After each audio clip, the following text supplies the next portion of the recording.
My name's Aditi. And I'm Aiden. And this is Banterly, the new podcast by Immigrantly, hosted by us, two Gen Z co-hosts. Every week, we'll cover a set of TV shows or movies that all follow a particular theme. We'll be talking about sex, baby.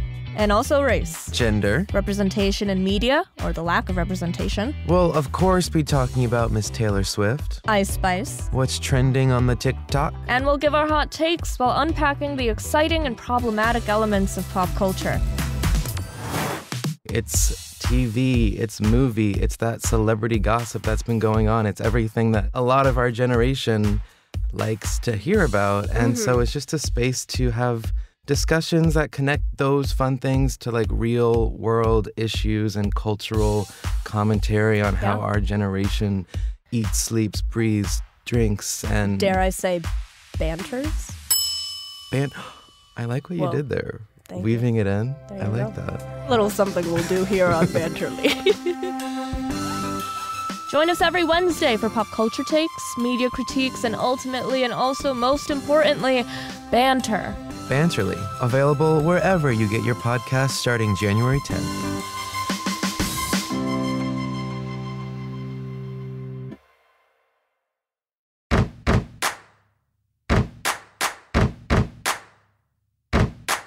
Welcome back to Immigrantly, the podcast that unravels the intricacies of diverse identities. I am Sadia Khan. Today, we are diving deep into the multifaceted world of beauty, both an intensely personal and profoundly public topic. From societal perceptions to self-reflection in the age of social media and video calls, the landscape of beauty has undergone a seismic shift. This morning, an area plastic surgeon is seeing an increase in young brides and grooms coming in to transform to the best versions of themselves. Ponsky says often people start with non-invasive procedures like Botox and fillers. But more patients are getting more invasive surgical procedures they've always dreamt of doing. Once reserved for the elite, plastic surgery has become increasingly common, blurring the lines between celebrity and everyday life.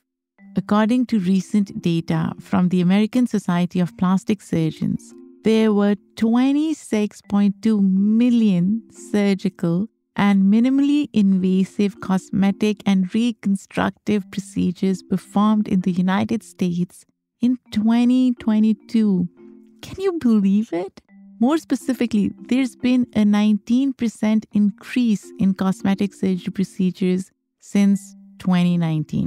Now, in a world where self-scrutiny is constant, have we become more conscious of our own uniqueness? Are we conditioned to view ourselves through an augmented lens, even in reality?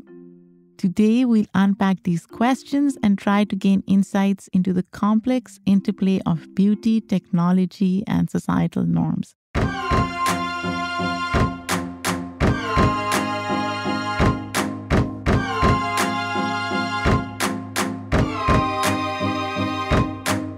I'm so excited to welcome Dr. John Mesa. He is a Colombian plastic surgeon who specializes in cosmetic surgery for the face, neck, and breasts. He's known as the king of buccal fat removal within the plastic surgery community. Have you ever wanted a chiseled supermodel-like facial look? Let's talk about the new trendy procedure called buccal fat removal. Okay, imagine that you have those chubby cheeks. That's because there is a little party happening inside the cheeks because of the buccal fat pads. But there are some other people that want... So if you saw Miley Cyrus at the Grammys, you know what I'm talking about. I didn't want to leave you, but had to. I didn't want to fight, but we did. Started to cry, then remembered I just won my first Grammy! I have so many questions for Dr. Mesa, and I can't wait for all of you to partake in this interesting conversation. So let's get started.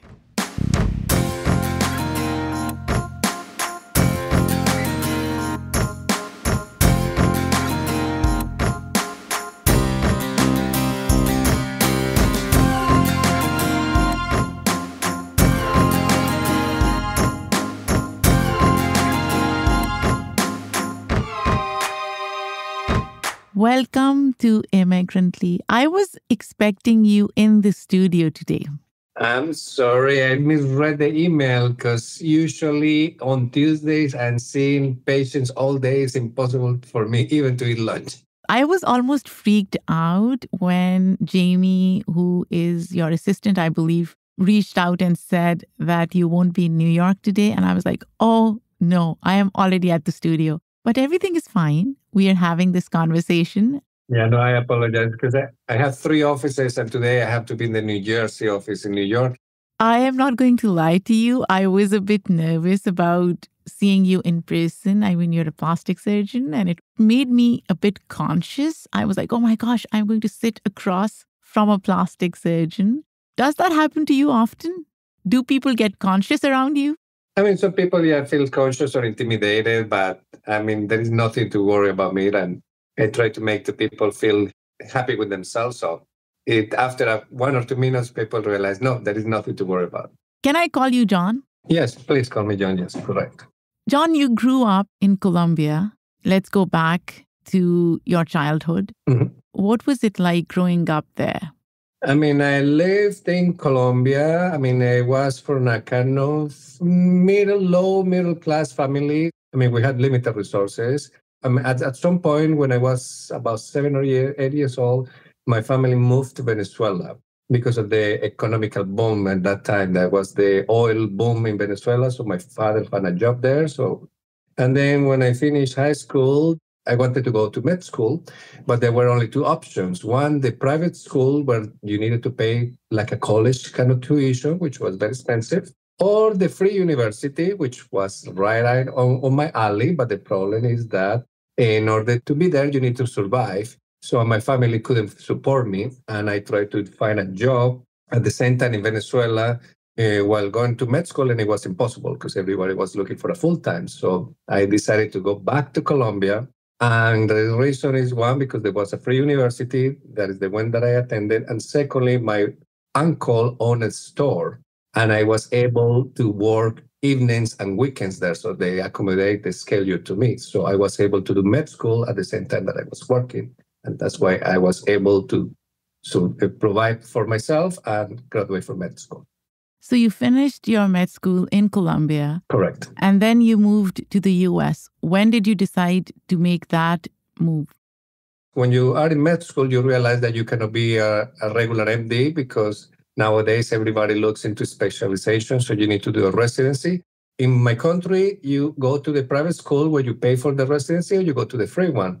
But the problem is that when you are in residency, you cannot work even in the evenings and weekend because it's a full time. It's like you live and breathe in the hospital. I realized I was doing my research and I found out that in America, residents are paid to study. So when you come to the United States and you are a doctor in training, they pay you to be a trainee.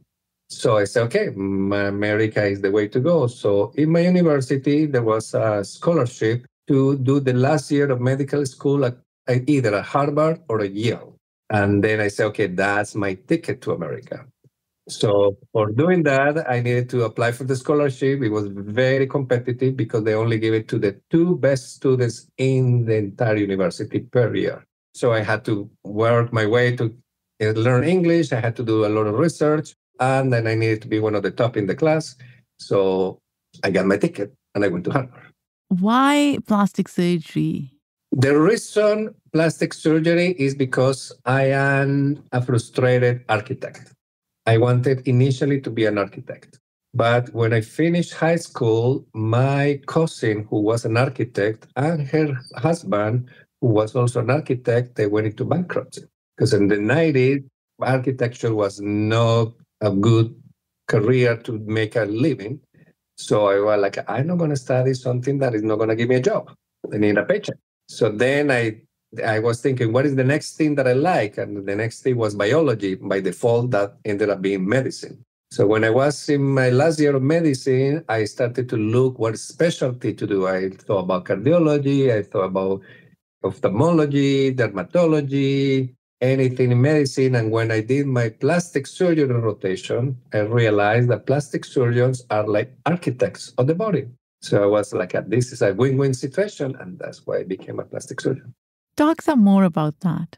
In plastic surgery, it's not just about the function, it's very important about the looks, the symmetry, the beauty. So that's all the same aspects that you do in architecture. When you are going to build up a building or a house, you need to make sure that the lines, some lines are straight, that you have symmetry, that there is a composition. And that's the same when you do in plastic surgery. Either you do breast, you do body. I specialize now in face. That's what I do. I need to make sure that the left and the right side looks better.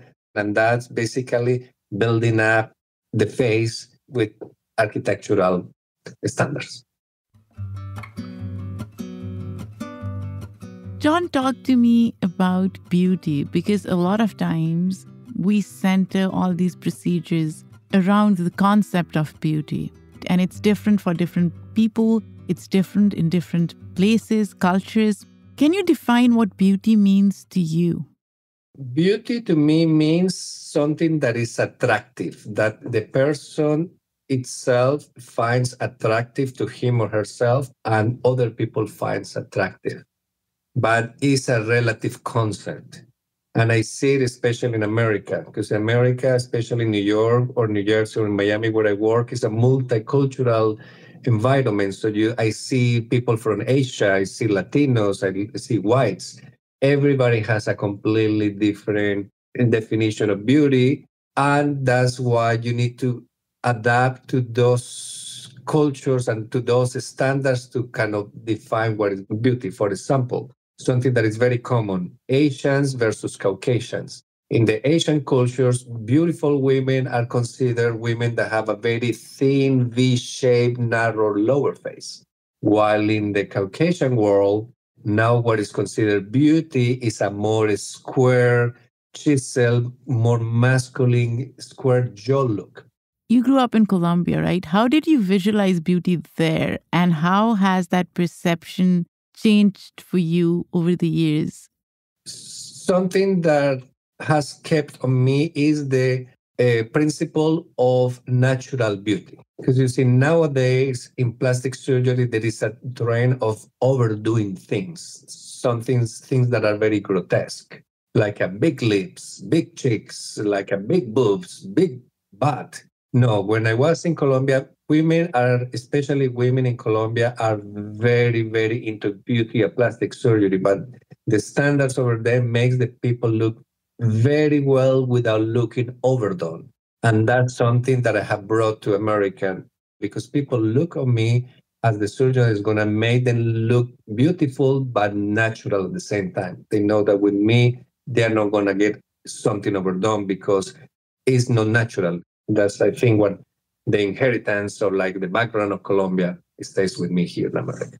In your opinion, why do people in America look for extreme measures, or why do they want to be overdone? I think one is social media plays a big role. Anything looks really good in pictures, and when you put like a big lips in pictures versus regular size lips, of course, they're going to call more the attention of the viewer, but in person, they don't look nice. And unfortunately, there is a lot of practitioners, including plastic surgeons, that would do anything for money. And even if the result don't look natural or they look overdone. And that's the difference here in America. There is a lot of buying power, a lot of purchasing power, so people will do just that for money. You're right, but what we've seen in the US as well, there was a time when plastic surgery was restricted to or confined to celebrities, right? Mm-hmm. So celebrities were the hallmark for beauty standards. They still are in many ways. But now we see it's become more ubiquitous in American society. People who are not as rich are able to afford plastic surgery. They are getting different procedures done. And there is this idea, as you said, of what they should look like based on how they look through social media filters, this augmented lens. Have you had any instances where somebody came to you with an ask and you talked them out of it? Oh, yeah, all the time. So how do you approach that? I mean, I tell them that my job is to make them look more beautiful within what I consider natural standards. And I say, I don't overdo people. And a lot of time I turn people away. I tell, especially in lips, when you do lips, the idea is to, if somebody has a small lips or wants to have a little bit, or has normal lips and wants them a little bit more enhanced, they get a little bit swollen, significantly swollen, but then it goes down. And then they look really good. But then some people say, oh, I want more fillers. I like it when it was very swollen. And I say, no, I'm not going to do that because one, that kind of volume doesn't fit your face. Secondly, it's not going to make you look natural. Third, it's going to scream that you did bad plastic surgery. And fourth, and most important, I don't want my name attached to that. So I tell the patients, if you want it, you need to go to the guy next door because I'm not going to do it.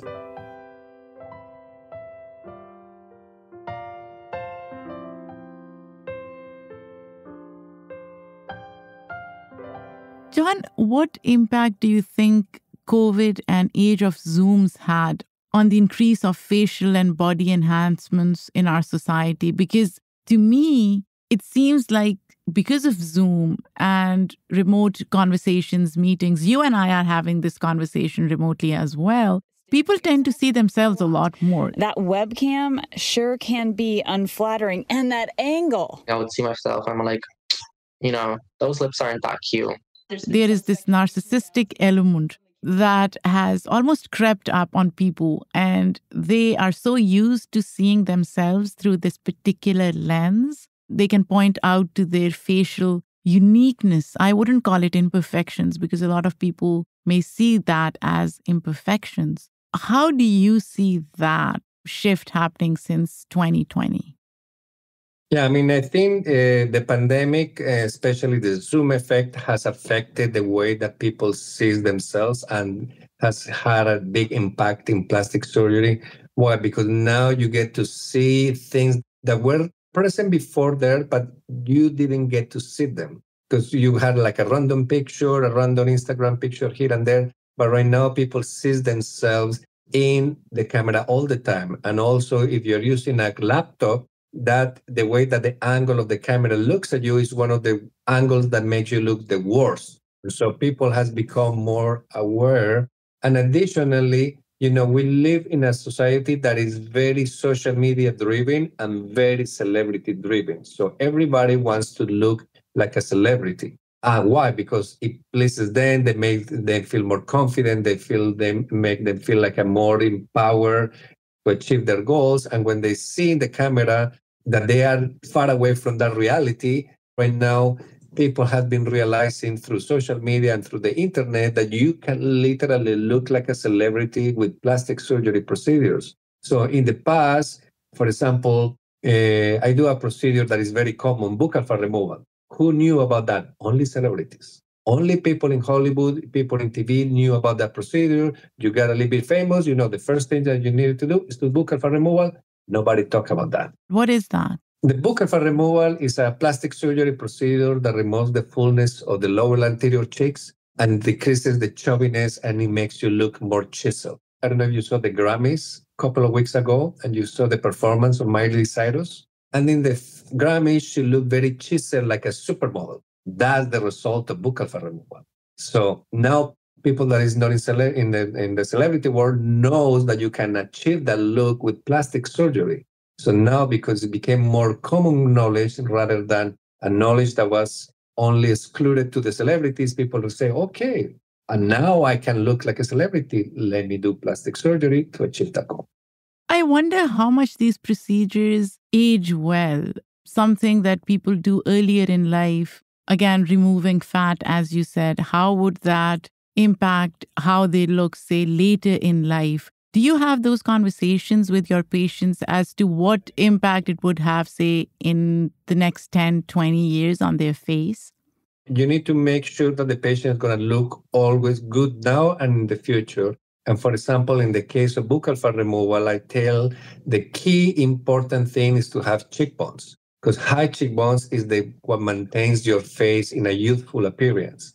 But what happens with age is that the cheekbones start getting smaller, and when they get smaller, the face sags and makes you look older. And that's what I tell patients, look at it. Usually our age 35 and older is when you start getting your cheekbones smaller. So that's why you need to start enhancing your cheekbones, usually with fillers. And I tell them, if you look at any celebrity that you like, especially females, and you look like at this angle, when you see a little bit the oblique view, you all see people with high cheekbones. Those cheekbones don't stay there forever when you're in the late 40s, 50s, and 60s, because you do plastic surgery, you do fillers. Some people put implants, but there is some maintenance. And if somebody wants to look like a celebrity after this kind of plastic surgery procedure, you need to do the maintenance that a celebrity will do to always look good.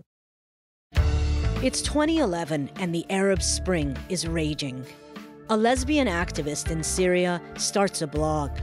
She names it Gay Girl in Damascus. Am I crazy? Maybe. As her profile grows, so does the danger. The object of the email was, please read this while sitting down. It's like a genie came out of the bottle and you can't put it back. Gay Girl Gone. Available now.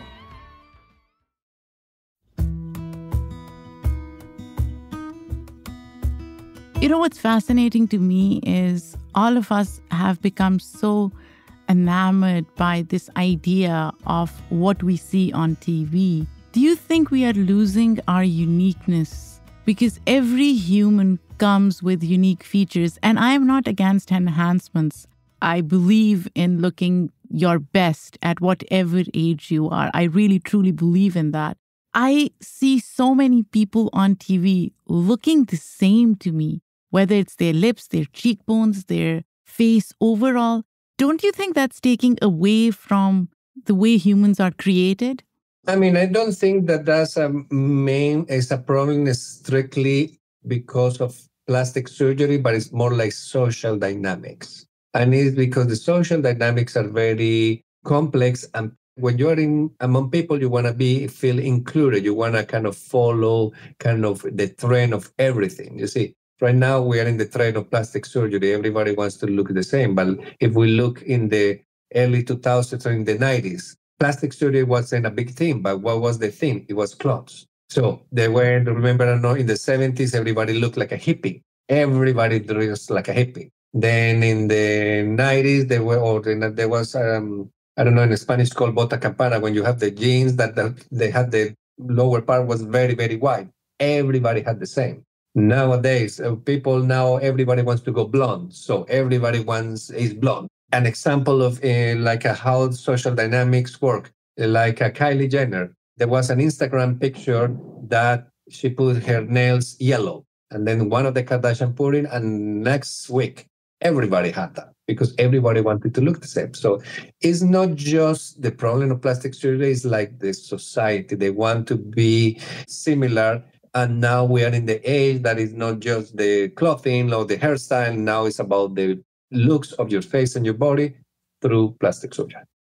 Are there any specific ethnicities or gender groups that come more compared to others? In America, I would say that it's all the same across the ethnicities. There is no one that does more than the other. I do a lot of Latinos, I do a lot of Middle Easterns, I do a lot of Russians, and I do a lot of Black people. They all do plastic surgery. And in my practice, in my statistics, I cannot tell one ethnicity does more than the other ones. I think they are all the same. And what about gender dynamic? Do you see one gender more than others? Oh, yeah, always have been women. Women is like the workforce of plastic surgery because they are the ones that first, they look to improve themselves. And secondly, they don't have the taboo like men. Men, even nowadays, they still have a little taboo about, men don't do plastic surgery. But now the trend has been changing where men are becoming more open and say, look, I want to improve my appearance the same way that women do. And now I have been seeing an increase in that. And especially because people knows nowadays that I specialize in men. Yeah, but for women, I would assume there are so many societal pressures on women to look a certain way, right? Men are afforded that benefit of the doubt or, men aging, it's fine. Somehow society assumes that women should freeze in time and they should never age. And that's an unfair pressure on women to look a certain way. Do you think that plays a role in how conscious women are or female identifying folks are about how they look? Yeah, because it has been always since centuries, since the foundation of human society, that always the women have the pressure to look more beautiful, pretty. That's why there is princess. I mean, how many movies in Disney are about princess? And how many movies are about prince? Almost zero. I am still waiting for us to move away from this whole notion of princess and princesses. Are we still doing that? Anyways. Yeah, no, I think that's going to take a long time for society to at least to do 50-50. It's going to take a long time. So if somebody were to go to a plastic surgeon, what are some of the red flags that they should be on a lookout for? I mean, first of all, you need to make sure that the plastic surgeon is board certified by the American Board of Plastic Surgery, or they are board eligible. Why? Because that means that that surgeon has been trained with the minimal standards that is going to make sure that you're going to have a safe procedure. Secondly, now we are in the era of specialization. So the more you specialize in a surgery, the better the results, the better the outcome, the less the risk. So ideally, if you're in a big city, you can look for a surgeon that specializes in X procedure, because very likely he or she does a lot of those ones. If you are in a smaller city, then you need to go to a general plastic surgeon, because it's impossible to have a specialist in a small city. And third, you need to look at the before and after, make sure that what you see is what you would like to achieve for yourself. And also look at the reviews. Reviews is a way to kind of communicate how the surgeon performs. And most importantly is the vibe. You need to have a true believer of the gut feeling. If everything checks well, but if something said, no, this is not the right surgeon for me, I think you should go and look for a second or third consultation until you find the one that your gut feeling tells you, yes, he or she is the right person for me. If you were to debunk one myth about plastic surgery, what would that be? One myth, especially now talking about the trends and all the stuff, is about the surgery one of the surgeries that I do the most, that is buccal fat removal will make you look older. That is a myth. Buccal fat removal is not going to make you look older. Actually, can make you look younger. Why? Because the older you get, the chubbier you get, the bottom heavier your face looks, the more square you look, and that makes you look older. When you get the procedure, it makes you look younger because you have less fullness in the lower face. It gives you a more V shape that is associated with youthfulness. But the key is the cheekbones. If you have high cheekbones, you always will look younger with buccal fat removal, no matter what age in your life. Problem is when you do the surgery in somebody that doesn't have high cheekbones, that's when you look older, and that's where the misconception, that's where the myth comes from. But if you have high cheekbones, you are not going to look older with buccal fat removal. Oh, John, that's a lot of work. Why can't people accept age?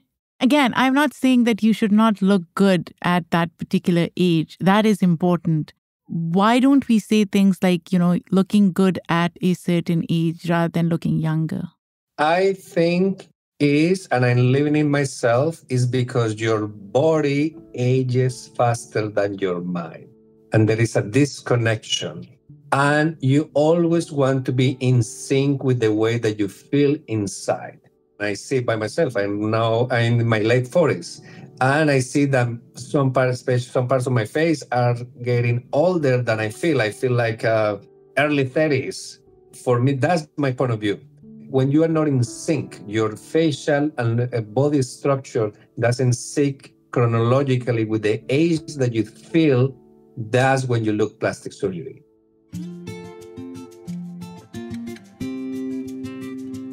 So there's a question that I ask all my guests in the end, and I'm really curious to get your answer. Define the United States of America to me in the context of beauty. I mean, United States, I would say that in the context of beauty is a country that sets standards because they have the power from the knowledge of plastic surgery, the innovations, the machinery, and the monetary power to create and innovate. So for me, they are the ones that put the standards in the world in beauty. That makes sense. John, this was so good. And who knows? I may show up at your office one day. You live in New York. I live in New York. Why not? But this was wonderful. Is there a website people can go to if they want to reach out to you? Yeah, it's very simple. My website is my last name, is drmesa.com. Either DR, the contraction DR, Mesa, or doctor spelled out, drmesa.com. Wonderful. Thank you so much. Thank you to you. I feel very honored and privileged that you invited me to attend your podcast. Look, I believe in feeling good about yourself. Whatever works for you is what you should do. But I do have a problem with unattainable beauty standards. I do have a problem with filtered lens. And don't get me wrong, I've used filters. I do think that at some point I may just even indulge in some plastic surgery. I'm not denying that. But we should try to accept and celebrate our uniqueness as we look to enhance ourselves through whatever makes us us. This episode was produced by me, Sadia Khan, written by Adiba Hussain and me. The editorial review is done by Shay Yu. Our sound designer and editor for this particular episode is Hazik Ahmed Farid. Theme music for Immigrantly is done by Simon Hutchinson. Come back next week when we have another interesting conversation. And if you have any thoughts on this episode, send me a voice memo, write to me, ping me, DM me. Would love to hear your thoughts. Take care and be kind to yourself.